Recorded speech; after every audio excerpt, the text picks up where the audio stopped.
Hi, everybody. My name is Natalie Yeadon. I'm the CEO and co-founder with Impetus Digital. At Impetus Digital, we have built some of the best-in-class asynchronous and synchronous virtual collaboration and communication tools.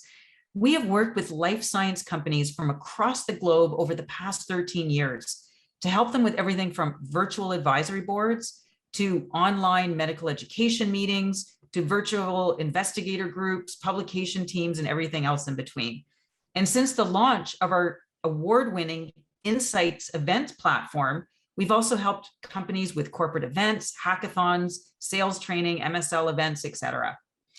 But more importantly, at Impetus, we really believe that everything starts with a conversation. And from these big, hairy, audacious conversations with some of the leading edge thinkers, the digital provocateurs, the healthcare leaders, is that we can all work together to positively and collectively disrupt healthcare. But it can't just stop there. We need to sustain these conversations.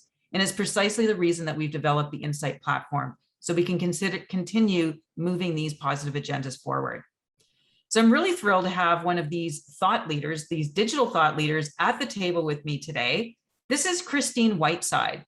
She has a decade-long of business operations experience. She's helped to lead initiatives, teams, has also been driving strategy and results over these past several years.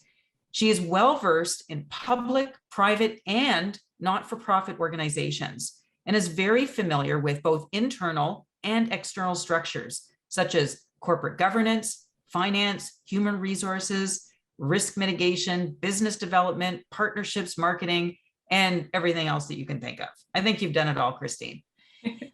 Prior to her current role as the Chief Operating Officer of VoxCell BioInnovation, Christine worked as a product development administrator at Starfish Medical.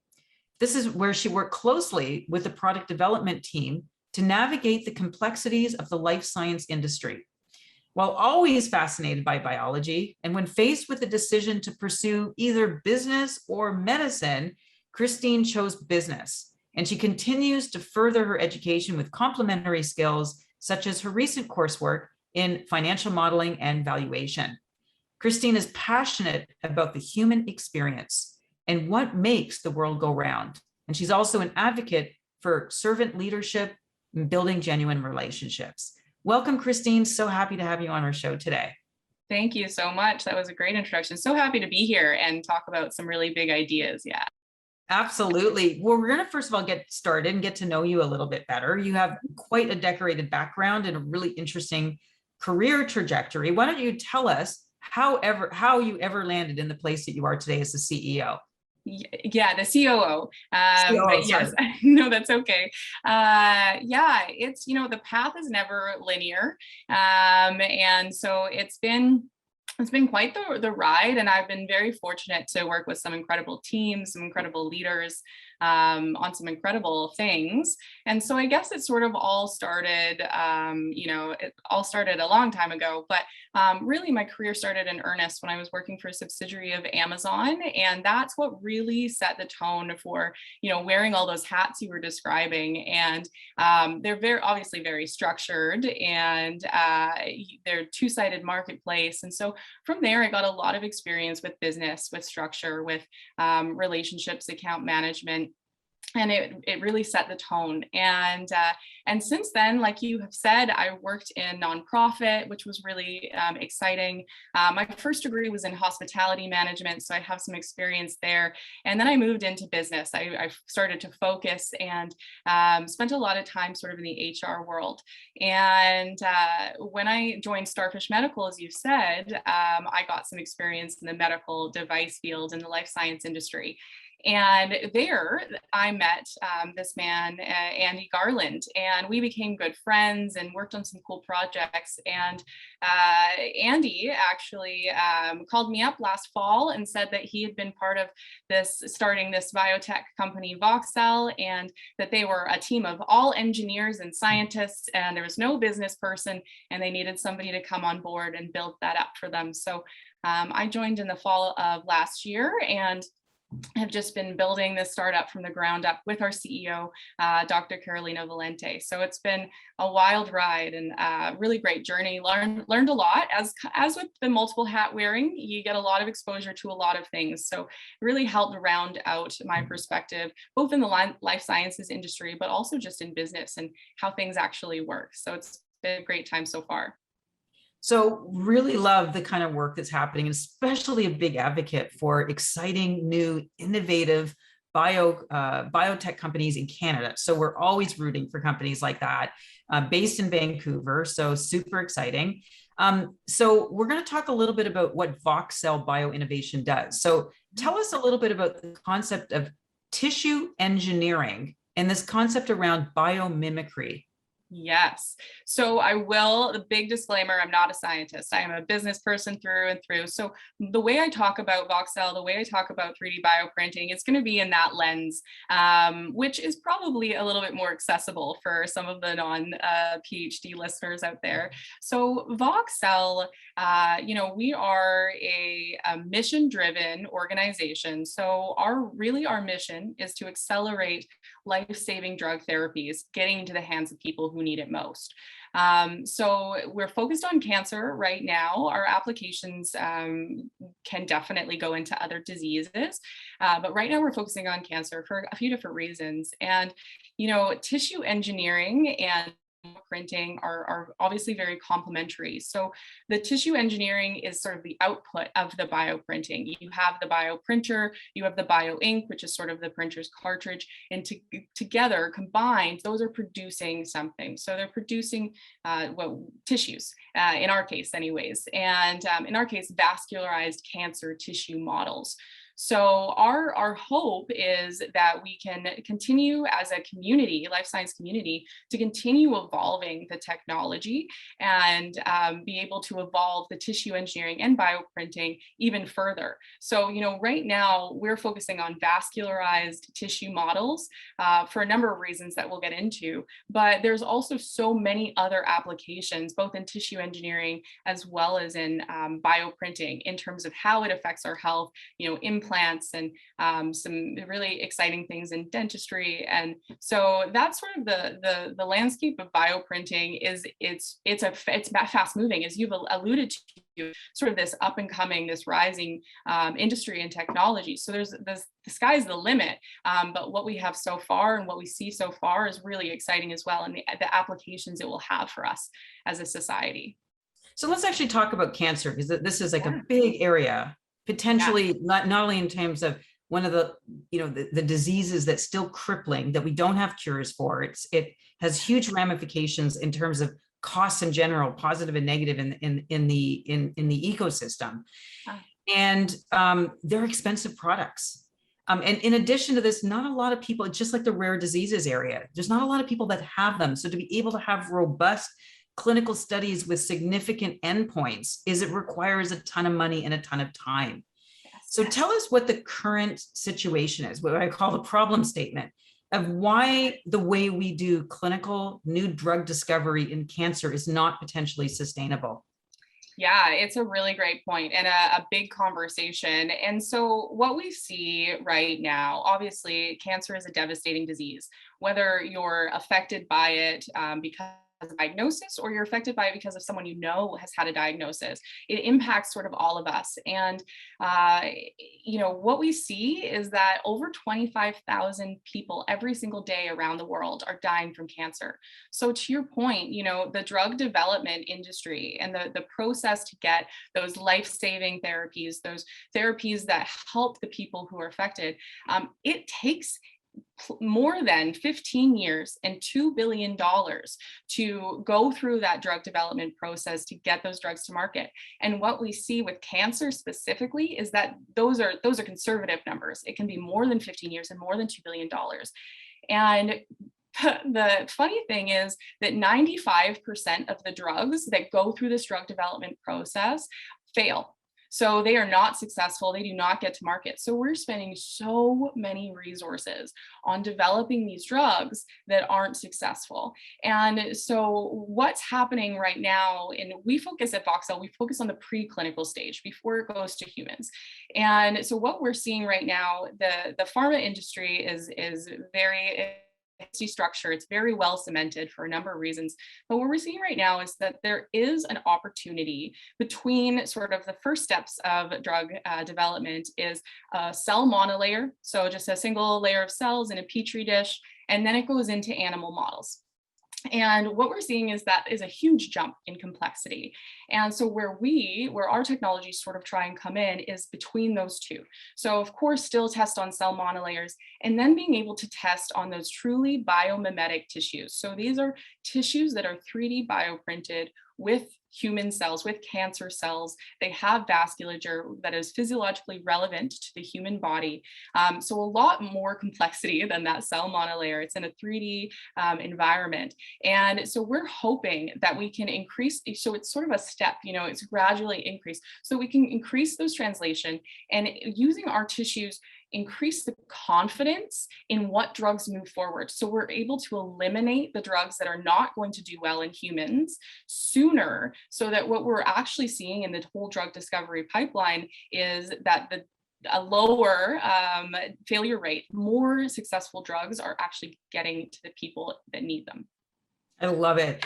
One thing that comes to mind right away as we think, and that you explain that beautifully, is that you're making this huge step change, and it's sort of like going from like a mouse to like a human. Like it's just, they're potentially just completely different systems. So you're wanting something in between that's going to help to decrease failure rates and decrease time to market, decrease costs. But one question that comes to mind is the whole technology behind it. Is it why the reason for 3D bioprinting? So first of all, what is that? And secondly, why are you using that technology and not something else, like just growing things in bigger petri dishes, as an example? Yeah, it's a great question. So I think I'll take maybe a step back. So what we see right now, the 3D environment is very important to what we're discussing. Seeing how a drug therapy behaves in a 3D environment, not just on one layer. And that's because the distribution of the therapy is obviously different. If it's just directly on a layer, sort of 100% gets absorbed. But what we see in a 3D environment is that there's a lot more, obviously, to go through. So what we're seeing is some innovative pharma companies are using spheroids. So they've decided that the cell monolayer is not complex enough, and they're clumping together cells. So this is them not using 3D bioprinting. They're just physically creating the 3D environment. And that is another step in complexity. But again, you apply the therapy, the top cells are receiving a lot more concentration than the middle or the bottom. So the 3D bioprinting comes into play because it creates a more even distribution. It creates a more complex model, so that when we're creating these tissue models, they are the same all around. They can have increased complexity with vasculature in our case, so that when they're testing the therapies, instead of being directly applied on top, now the therapies can be perfused through the vasculature. And that really creates much more of that biomimicry that you're talking about. A lot of therapies, a lot of drugs, they are distributed systemically through the bloodstream. So lacking that ability in the preclinical testing before going into mice or animal models is really a disservice. So what we see in the industry is that 3D bioprinting is necessary for that even increased complexity, that increased resolution and ability to really have something meaningful to compile data on.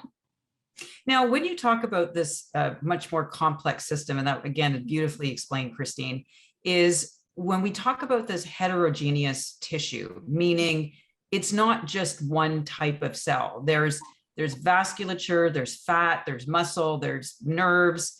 How is the 3D printing system replicating or trying to create a surrogate for that? And then the other question comes down to is there algorithms to replicate what you see in nature to create a model that looks like what is happening in a human body? Yeah, great question. So I'll talk algorithm piece first, because it does really complement everything that we're talking about. You know, hundreds of thousands of drugs get introduced at the very top of the funnel of this drug development pipeline, and putting 100,000 drugs through these physical steps is a lot of resources. So what we're seeing is there's a lot of really amazing algorithms that can test those drugs before getting into the physical applications, and that can model, like you said, the environment, the biology environment, and do simulations. But we really don't, it's not apples to apples. You know, having a simulated environment is going to produce certain results, certain confidence, but it's not, we need to see how things are interacting in a physical space. So there's definitely a lot of value there and really exciting things coming in there. But I don't believe that it will ever replace the need to do physical experiments and physical testing. What it will do is hopefully reduce those candidates, similar to what our goal is, reduce those ineffective candidates sooner. And then going to your question about, you know, multiple types of cells, it's of course, definitely. And that's why animal models are still used. We need that organ integration. We need to see how the therapy is actually behaving in the body, and interacting with all parts of us, and you know, our lymph systems and all of this stuff. So it is right now in the bioprinting world, this multi-material, this ability to print, 3D bioprint multiple different cell types, healthy cells, cell lines.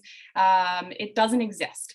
And, you know, there are sort of, I say that with the caveat that there is some exciting stuff in organ on a chip, where they're able to use microfluidic devices to simulate that multiple different types of cells and how the therapy sort of might interact with all of them. So that's very exciting, but again, that lacks the 3D environment.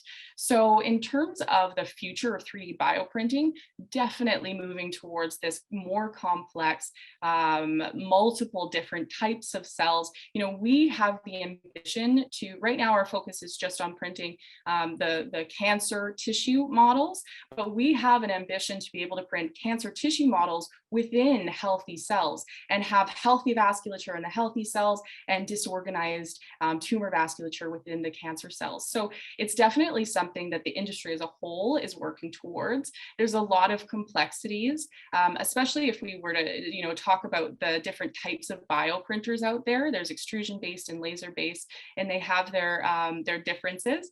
And majority are extrusion-based. And so obviously, you know, the technology isn't really set up to be able to extrude different types of cells because they require different things.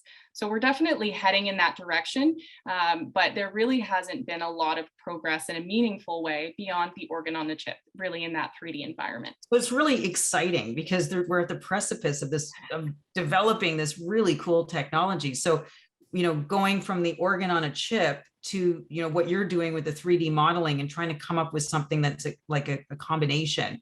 And so the idea here, you know, is that different cells have different lipid biolayers and levels of osmosis and transmission and all these other things that adds. And so what would be really cool is if we can ever get to a computer algorithm that can sort of figure out how to build this new entity. Definitely. I agree wholeheartedly. I do think, like, I mean, I'm open to the conversation, to my mind being changed, but I do think that even if we were to get to that algorithm, we would still need it to be able to produce something physically. You know, algorithms are, they're amazing, but to actually be able to study and see and analyze and you know, do post-processing of tissues once we've tested, you know, with multiple cells, we want to look at what's happened after the therapy's been absorbed. So yes, definitely very exciting. Lots of really great stuff, both in the algorithm and software space and the physical space. And sir, and I should have said, what I was meaning is an algorithm to actually feed into the 3D printer to create physical entity to do the testing. That's what I was meaning. 1000%, yes. Yeah, so good, but that's just so exciting because now we're getting into a place of, like, I guess it's going to be starting to ask about ethical questions. Are we creating a human? Are we creating life? Where does the genetics conversation or come into all of this? Is this something that you are faced with? Yeah, it's a really great question. And, probably we could talk for hours about the ethical considerations and implications of 3D bioprinting. Right now, it's not a big topic for us anyways, in what we're focusing on, as long as, biological material, it requires certain handling and consideration and, PPE and all that good stuff. But where it sort of comes into play for us is that we are looking into the future and considering our technologies for personalized medicine. So the ability to walk into the doctor's office and provide your own cells and images of your own vasculature and be able to print a tissue model that is relevant to you. And so that definitely has some more considerations because it's your genetic material now that is being 3D bioprinted. But right now it's not super deep conversations on the ethics of it because our applications aren't really things that go into that space. They're really focused in the lab and using the existing framework. So I would be curious as to what your thoughts are on the ethical implications of 3D bioprinting and what you might have heard. Well, first of all, this is the first time anybody's ever asked me a question on my podcast, so this is great. You know what? I'm probably the wrong person to ask because I am so forward thinking on all things tech. So for example, I will be the first person to get, the Elon Musk Neuralink embedded in my cerebrum when it's available. I don't have an issue with any and all of it. So I'm very keen towards all bioscience and what it does, but I'm not suggesting that many people are afraid of it. Many people would have concerns. I'm going to use the example of recently some of the issues that happened in China recently, where they created some of those genetically created babies, and so what does that mean? And what does this look like? And what does the future of this look like? But then, you're going to start getting into conversations about, robots and did we create consciousness and are robots going to be accountable and, what's their accountability if something wrong goes on? So this is really just the start of the conversation of humans being creationists, both physically having a baby and then doing it with our hands. And so does it fall under the same parameters of accountability, risk mitigation, all these sorts of things? So I don't have a clear answer for you on that. Personally, I'm not against any of it. I like to move forward. I like the idea of progress, but there's going to be many more conversations, I'm sure, on that. Definitely. And thank you for that. And I think I totally agree. And I think, it's a moving target. It's a conversation that also depends on where we're at in a society and our perspective on these things collectively and individually. And I think that, the decision will ultimately lie with the individual, but like you said, things keep moving forward, society keeps moving forward. So if we bring in these, whether it's 3D bioprinting or robots or, this algorithm that we were talking about, it now creates that model and then maybe it learns, maybe it's AI and now does the AI, so it's definitely a big conversation and it's going to come sooner than I think we're imagining. The industry, the 3D bioprinting industry is moving at a clip. And you see that both on the business side of things in terms of the amount of dollars that are being invested into biotech and life sciences, as well as the technological advancements. So I think it's important to give some space and time to it because it will be happening sooner rather than later. And if we thought that we had a divided society about should I get a vaccine or not, we haven't even seen the start of this, of the alternate realities and multiverses that are going to exist simultaneously. Some of us are going to be living in space and the rest of us will be living on Earth. So it's a very interesting time for sure. But definitely, as Ray Kurzweil says, I guess the singularity is near. Yeah. So, I guess the other question comes down to of the current business model for your company, VoxCell BioInnovation, is it sounds like you're really aligned with manufacturers, companies, CROs. I'm just curious about who technically is paying you, and is this really up at the upper level of discovery, scientific affairs? How does that work for your company right now? Yeah, so I will say that we are pre-revenue. So we're finishing off some really exciting R&D, some experiments. We plan to launch our first product, the tissue models that I was speaking about, in early mid 2022. So currently we have no paying customers, but as with a lot of the medical field, to get those customers, we need to build those relationships. So sales cycles are long, and they are really based off of trust. Obviously, if we're going to be giving them this tool that they're now putting their name on the line and doing the research with it, they have to trust that our technology can deliver, and us as a company. So we're working towards all of that, but our core customers are really researchers. So we sort of see it in sort of four different segments. There's the academic researchers. So at universities, this is where our CEO, Dr. Valente, came from, has a great network, has some really amazing experience and insight there. And we imagine them using our tissue models. We are also planning to sell our bioprinter. It's a very expensive machine, as you could imagine. And so those capital expenditures usually don't happen at the academic level, or if they do, it's years to get that approval. So academia is where we first imagine as our sort of initial adopters, our early adopters. And then from there, also sort of small research organizations, the BC Cancers of the world, that again, probably don't want to buy the bioprinter, but have a use and a need for the tissue models as they're running experiments. And then we sort of think of the more industry side of things. So the CROs and pharmaceutical companies, and depending on the size and their need, they might just order the tissue models, or they might actually purchase the bioprinter so that they can have the quantity and the speed that they need to be testing their experiments. So we sort of see as two buckets: the small sort of research, academia, and industry. And our goal is to sell the tissues. If people want the bioprint to be able to do that themselves, that's wonderful. We'll sell it to them. But we see a lot of value in the tissue model business model, sort of tissue models as a service, where users can just go to our website with a single click. They can be ordering them and shipped to them. And this also, something we haven't really touched on in the 3D bioprinting industry and the field, is that it requires a lot of specialized personnel with specialized training. So historically, if you're going to bioprint a tissue, you need to be spending hours in CAD creating that model to be able to print it. And so we really want to focus on making that sort of a thing of the past, and eliminating that need for specialized people, and being able to have users or customers just go to our website and tell us what they want, and we print it for them. So we've actually developed a software algorithm, completely proprietary and in-house, that will allow us to do that with no need for CAD, which is quite exciting.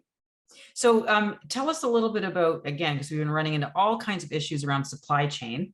How does the supply chain apply to that point and click?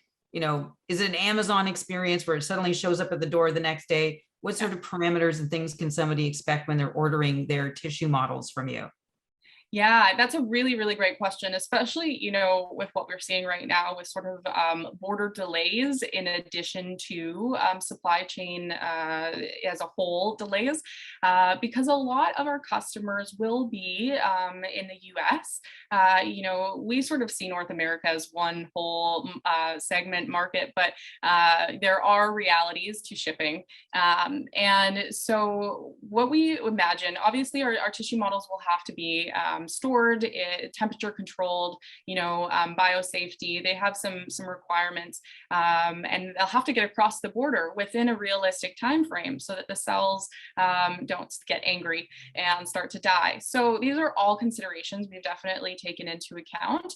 And I think the ultimate end experience, as you're describing, will be very similar to that. Amazon won't arrive next day, but within a few days, and in a very well sealed, very well packaged environment. We're also planning to sell our tissues within, in addition to the packaging, within a sterile container that researchers will be able to just perfuse, inject their drug, open, post-process if they need to. So they can sort of expect a very similar experience to what they see in e-commerce, maybe with just a few more considerations in terms of that specific shipping and temperature and biocontrols.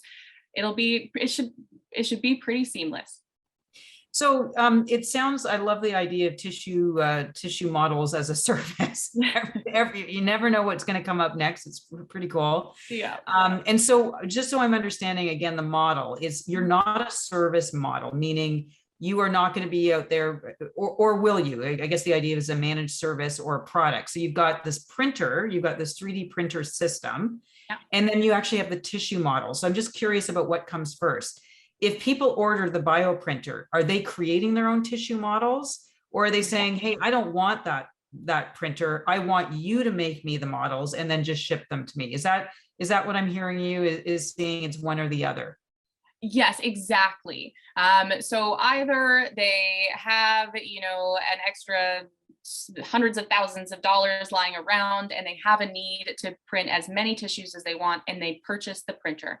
And so if they're purchasing the bioprinter, then they probably don't have a need to be ordering our tissue models as a service. Exactly. So it's sort of two markets, the printer purchasers or the tissue model. And we sort of call that consumables. So we also we'll be retailing a Bioink, and the Bioink's the printer's cartridge, but our Bioink is universal. So people can actually buy a Bioink and use it in a bioprinter they may already have. So our Bioink and our tissue models will be sold first. And we imagine that the people who are buying those tissue models will not be buying the printer. Yeah, it's definitely sort of an either or in our minds so far, and what we've heard from feedback from customers so far. Just throwing this out, just getting into the business mind of it. Is it something where people could order it on a subscription basis, meaning they'll get a volume discount by ordering X number of tissues every month, or how would that work? It's definitely something we've talked about and we're keen to do. The sort of moving target piece to that, why we haven't really locked something down yet, is that different small research organizations, different academic groups have different needs for tissue models. So, they may have a study in 1 month and they require 30 tissue models, but then they won't have anything for 2 more months. So that's sort of, like you said, monthly sort of subscription discount type model is definitely something that we're hoping to roll out for people who have the need. Because if you don't have an experiment for a few months, then there's no point in sort of paying for that, or maybe there is. But that's sort of the moving target piece, is it will really depend on the needs of the specific research group. Do you ever see the point where people are pointing and clicking that you have a website where there's all kinds of customizations that can be decided on?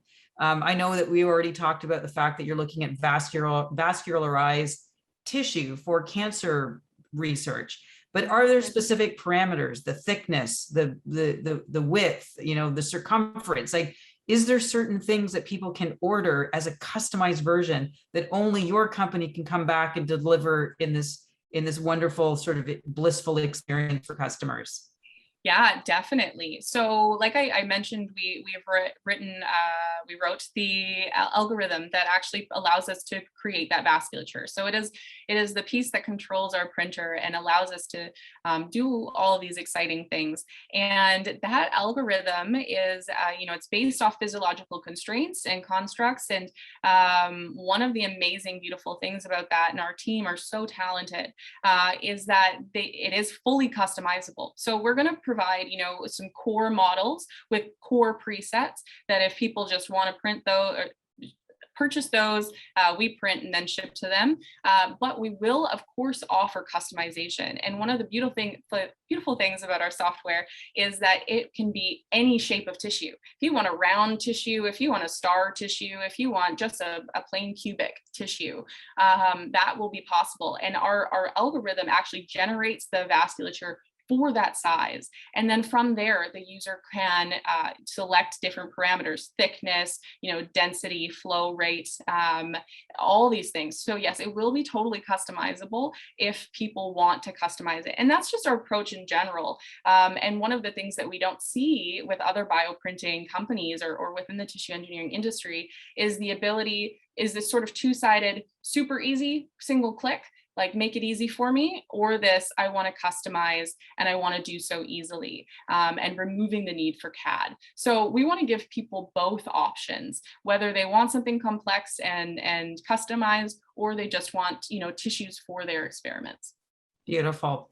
So this is kind of an interesting world as we think about regulatory approval. So unlike what a lot of us, around the table here are often used to, is the traditional regulatory approval of new drugs and new entities and small molecules or what have you, this is almost considered a medical device. So so what sorts of regulatory hurdles or challenges or things that you have to go through or had to go through to get this product approved for the use of what you're targeting? Yeah, it is a great question, because it is a big, the FDA, the regulatory bodies, they really are what pharma, the industry has been formed around. So, the exciting part about VoxCell's technologies is that we don't require any FDA approval. So we initially had thought that we were maybe a medical device, like you said, and our team has a lot of experience with sort of the FDA medical device approval process. But it actually turns out that we're not classified as a medical device. So we have had a few conversations with the FDA, and we're moving forward, operating in this realm as sort of a tool. So we're not aiming to replace anything in the drug discovery or drug development process. We're still hoping that people use monolayers and animal models and nothing changes. What we're doing is we're adding an additional step. So we're not eliminating, we're not removing, we're not changing anything. We're just adding another layer that people can completely choose to use or not. And it's really just an elimination tool. So it's a confidence tool.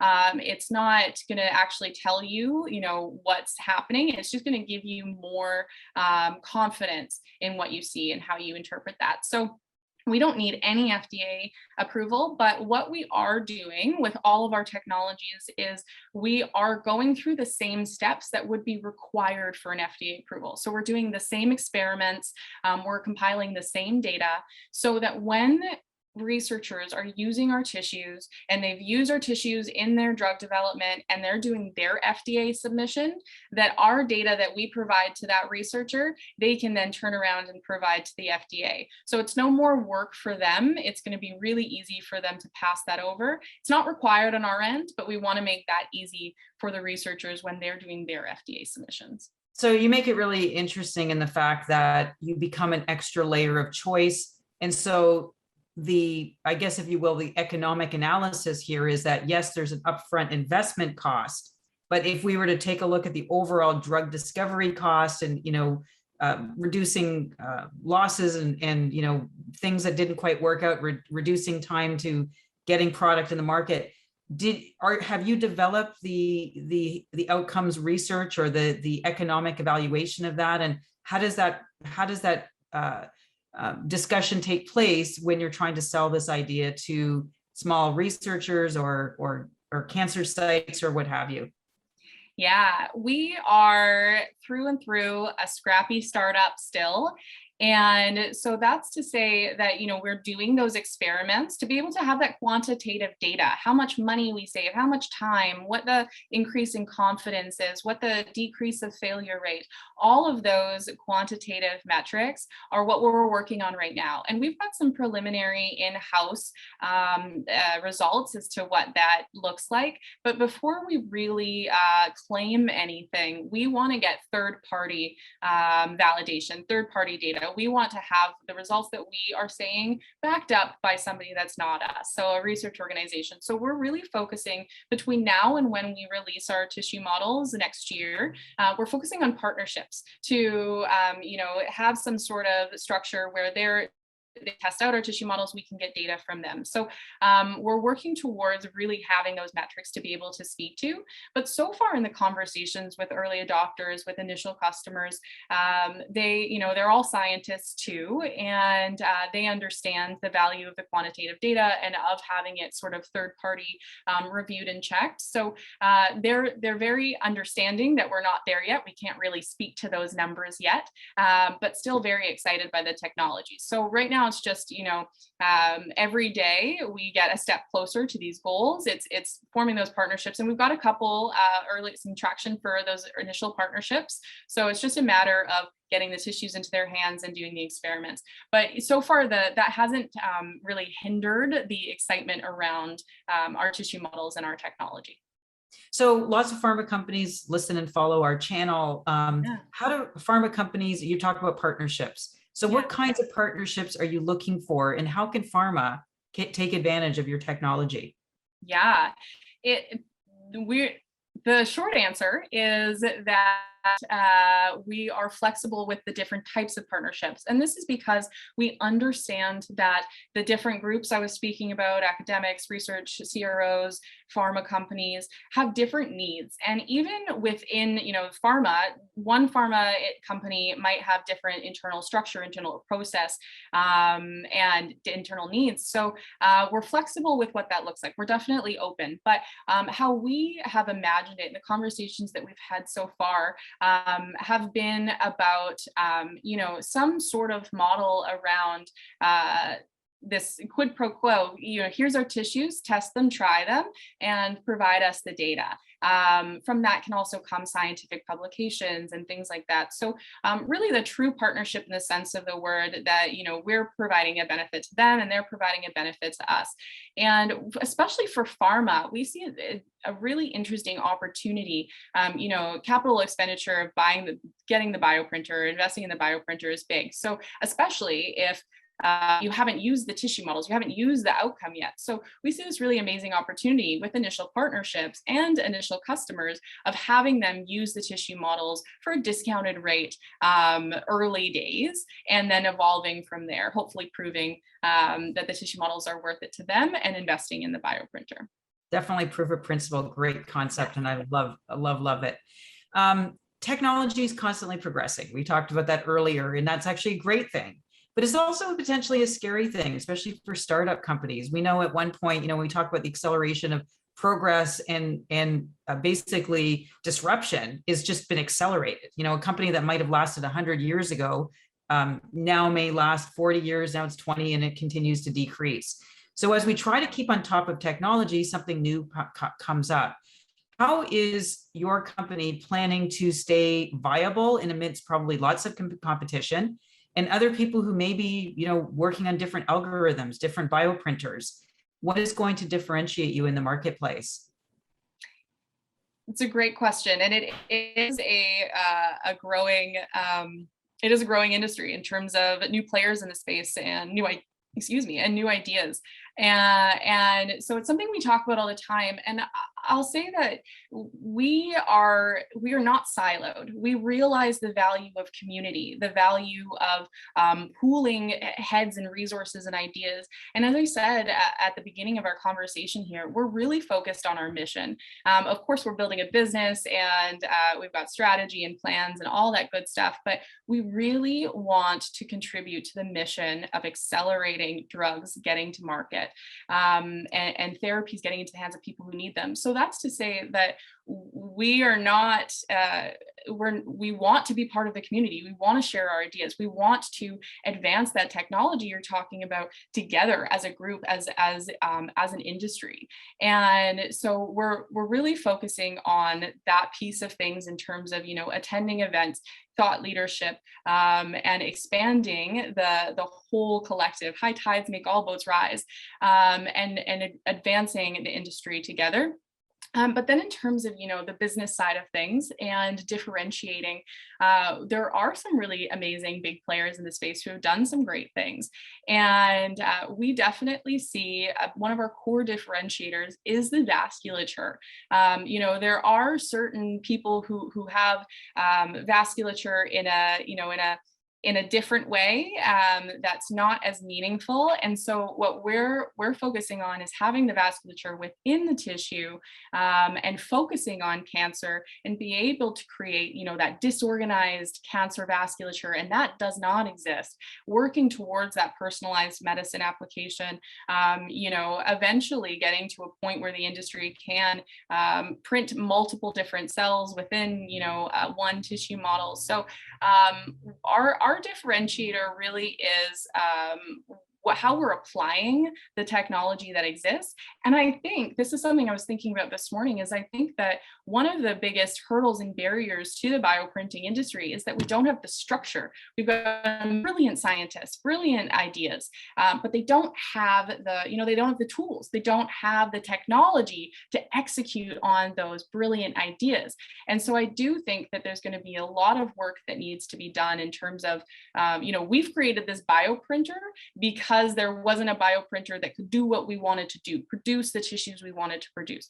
So I think what we'll see is a lot of development on the hardware side, on the actual technology side, that will then be able to further those ideas and make them a reality. And that will just have a cascading effect of what's really possible.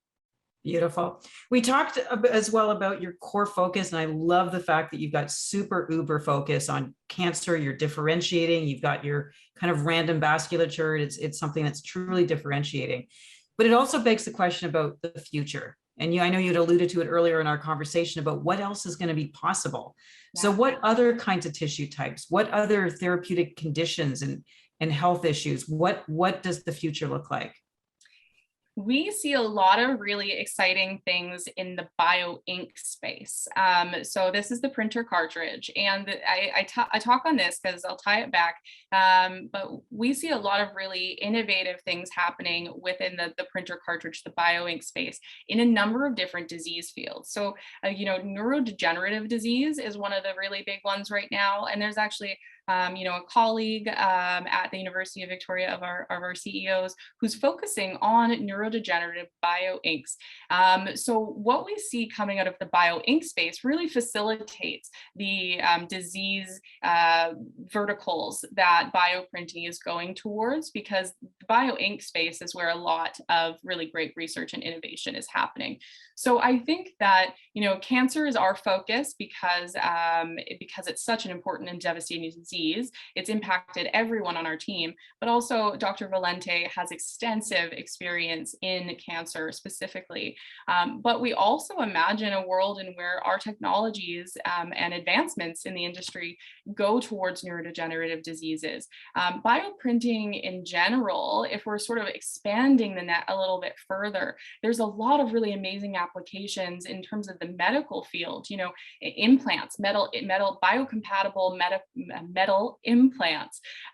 So that's really exciting as well. And, there's really cool stuff that's happening sort of in the medical side of things, and 3D printing prosthetics and stuff for dental applications. So I think that the 3D bioprinting and 3D printing medical industry, I think the sky is really the limit. If we're creating those bioinks, those printer cartridges, the chemical compounds to do the specific thing for the specific disease, then the bioprinter just makes it happen, allows it to happen. So I'm curious as well about the bioink, because I know that we've talked a lot about the printer, but I don't think we really sank into when you think about this thing about a printer cartridge, I mean, people think about this physical entity that almost looks like a phone, but it's not really like that. So can you actually describe this bioink? Is it stem cells? Is it genetically modified, cells that are just created in the lab? So how do we create these cartridges? Yeah, Bioink, the printer's cartridge, typically does not have cells in it initially. So taking it just even a step back, so a bioink is a chemical composition. It's got a few different things in there, specific formulations, usually depending on its application. Usually it's stuff to sort of mimic the physical and mechanical properties of the tissue that you're printing. So, it might have gelma in it, which is something that when liquid is added to it, it gives a lot of consistency to sort of skin and human tissue. And it is without cells. And then when you go to prepare it and you add water and you're getting it all ready for the bioprinting, that is where you may add cells.